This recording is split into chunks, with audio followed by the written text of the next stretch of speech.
তো তোমরা দেখতে পাচ্ছ যে কাস্টমার কিভাবে অ্যাক্সিডেন্ট করেছে গাড়িটা, গাড়ির পুরো এয়ারব্যাগ ফেটে চলে এসছে। এবার এই গাড়িটা আমরা কি করবো, এবারে পুরো গাড়িটা সার্ভিস করব।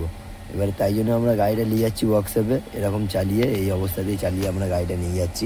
এটা তো হলো গাড়ির ভিতরের অবস্থা, এখনো বাইরের অবস্থাটা বাকি আছে। বাইরের অবস্থাটা দেখবেন, আরএসবি, রেডিয়েটর, কন্ডেন্সার সব ভেঙে একেবারে ঢুকে গেছে ইঞ্জিনের সাথে। এইটা হলো গাড়ির বাইরের অবস্থাটা, দেখেন হেডলাইট কেমন ঝুলে গেছে, সব ভেঙে ঢুকে গেছে, হেডলাইটও ভেঙে গেছে। তো গাড়িটা ওয়ার্কশপে এনে গাড়িতে আমরা কাজ করা চালু করে দিয়েছি।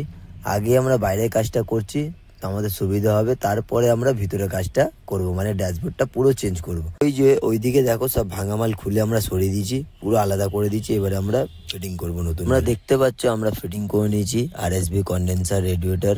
তো এবারে আমরা গাড়িতে খালি লাগাবো। তোমরা দেখতেই পাচ্ছ যে আমরা সামনেটা পুরো কমপ্লিট করে নিয়েছি, এই যে লাগানো হয়ে গেছে পুরো আমাদের।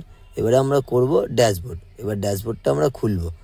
তো আমরা ড্যাশবোর্ডটা খুলে প্রথমে পুরো ড্যাশবোর্ডটা আমরা নিচে ওয়ারিং ফোয়ারিং সব সরাবো, তারপরে আমরা ড্যাশবোর্ডটা এক একটা পার্ট আমরা খুলবো।